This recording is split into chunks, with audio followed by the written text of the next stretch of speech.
அகிலமெங்கும் உள்ள தமிழ் நேயர்கள் அனைவருக்கும் பரம்பரை ஜோதிடர் உங்கள் மனோ பாலாஜியின் அன்பான வணக்கம். கன்னிராசி அன்பர்களுக்கு சனி வக்ர நிலை. சனி பகவான் ஜூலை மாதம் 13ஆம் தேதி உங்களுடைய ராசிக்கு 7ஆம் இடத்தில் இருக்கக்கூடிய சனி பகவான் வக்ர நிலை அடைய போகிறாருங்க. இந்த வக்ரகதி அடையும் போது உங்களுடைய ராசிக்கு எப்பேற்பட்ட பலன்கள் சனி பகவான் கொடுக்க போகிறார் அப்படிங்கிறத பற்றி தாங்க இந்த பதிவில் இப்போ நம்ம பார்க்க போகிறோம். முதலாக பார்க்குறவங்களா இருந்தீங்களா சப்ஸ்கிரைப் பண்ணி பெல் பட்டன் அழுத்தி ஆல் ஆப்ஷன் கொடுங்க.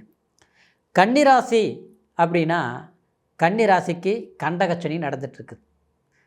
உங்களுக்கு சனி 5ஆம் பாவகாதிபதியும் 6ஆம் பாவகாதிபதியும் அப்படின்னா புத்திர பாகியங்களுக்கு காரகன் சனி பகவான் தான்.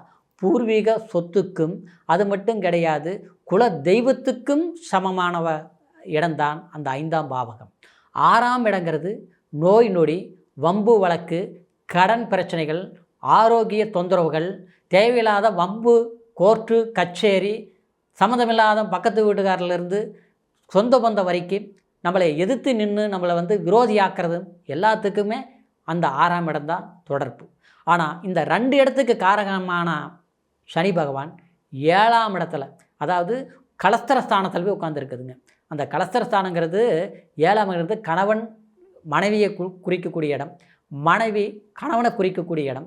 அது மட்டும் இல்லை, நட்பு வட்டாரங்கள், ஒரு ஃப்ரெண்ட்ஷிப் இருக்குதுன்னா கூட அந்த 7ஆம் இடம் தான். கல்விக்கும் அந்த 7ஆம் இடம் சம்மந்தம் உண்டு. இப்படி அந்த இடத்துல சனி உட்காந்துருக்குது. அதனால தான் சொல்கிறது கண்டகச்சனி.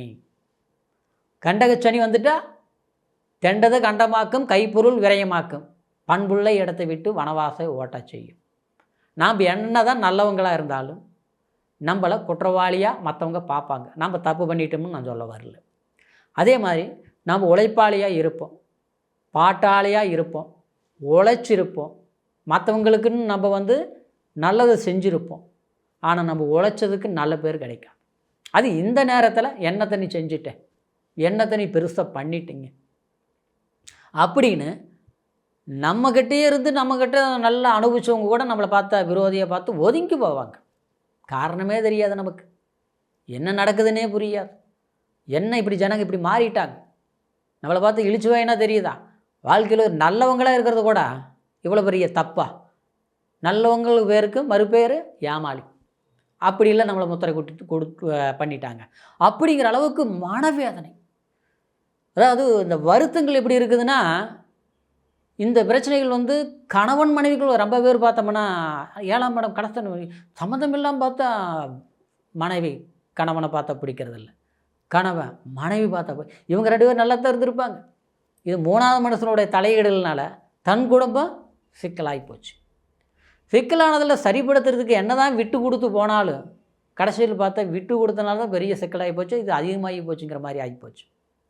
இப்படிலாம் சிலர், இதெல்லாம் யாருக்கு நடக்குன்னா தசாபுத்தியும் பலவீனமாக இருந்தால் இந்த மாதிரி பிரச்சனைகள். தசாபுத்தி நல்லா இருந்ததுன்னு வச்சுக்கங்களேன், கண்டகச்சனி நேரத்தில் அதாவது என்னென்னா சிறு சிறு சங்கடங்கள் வரும். இந்த நேரத்தில் வேலையினால் இடம் மாறுறது, ஒருத்தர் பிரிஞ்சு இருக்கிறது, வேலையினால் சண்டை போட்டுடலான்னு சொல்ல வரல, மனச்சங்கடத்தினால எல்லாம் சொல்லலை, சூழ்நிலையினால் குடும்பத்தை விட்டு பிரிஞ்சு நம்ம தனியாக போய் ஒரு வேலை செய்யக்கூடிய சூழ்நிலைகள். என்ன பண்ணுறது, வேணும் பொழப்பு ஓட்டியாகணுமே. அப்புறம் பார்த்தோம்னா கணவனுக்கு உடம்பு சரியில்லாமல் போகிறது, மருத்துவ செலவுகள் பண்ணுறது, இல்லை மனைவிக்கு பண்ணுறது, இந்த மாதிரி விரைய செலவுகள் வர்றதுல இந்த கண்டகச்சனியோடைய நிலைப்பாடு. இந்த சிக்கலில் இருக்கக்கூடிய நமக்கு அதாவது வக்ர நிலை அடையுது அப்படிங்கிறது எவ்வளோ பெரிய பாக்கியம் தெரியுங்களா? வக்ரம்னா இயல்பான தன்மையிலிருந்து மாறுபட்ட பலன்களை கொடுக்கக்கூடியதான் வக்ரம். அப்போ இவ்வளோ கஷ்டத்தை கொடுத்துட்டு இருந்தது இல்லையா சனி? இப்போ நான் சொல்லிகிட்டு இருந்தேன் இல்லையா, கல்யாணம் பண்ண முடியல, கல்யாணம் பண்ணினா குடும்பத்தில் பிரச்சனை, அதே மாதிரி நண்பர் வழக்கத்தில் நம்ம எல்லாம் ஒற்றுமையாக இருந்தவங்க இன்றைக்கி சண்டை சத்துருக்குள், இது எல்லாமே கொடுத்துருச்சு இல்லையா? அப்போது அந்த வக்ரம் ஆகும்போது அதுக்கு மாறுபட்ட பலன்கள் கொடுக்கக்கூடிய காலம் நவம்பர் 27ஆம் தேதி வரைக்கும். அற்புதம்.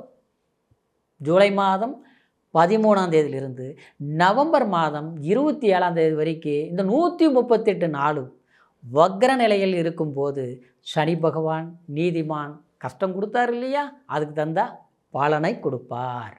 என்ன பலன் கொடுப்பார்?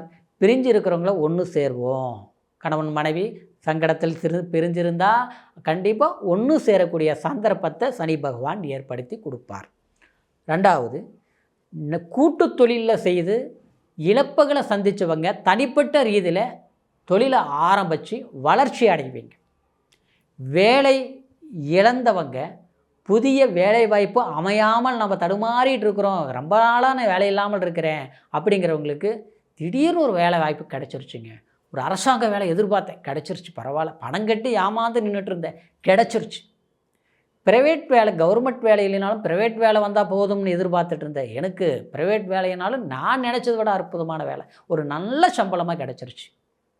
இதெல்லாம் கண்டிப்பாக கிடைக்கும். சம்மந்தமில்லாமல் தூரத்தில் இருந்து வேலை செஞ்சிட்ருக்கிறேன், இங்கே வேலை செஞ்சிட்ருக்கிறேன், அங்கே வேலை அங்கே குடும்பத்தோடு போய் சேர முடியல, வாய்ப்பு கிடைக்குமான்னு எதிர்பார்த்தேன், கிடச்சிருச்சு. இதெல்லாம் நடக்கும் கன்னிராசிக்காரருக்கு.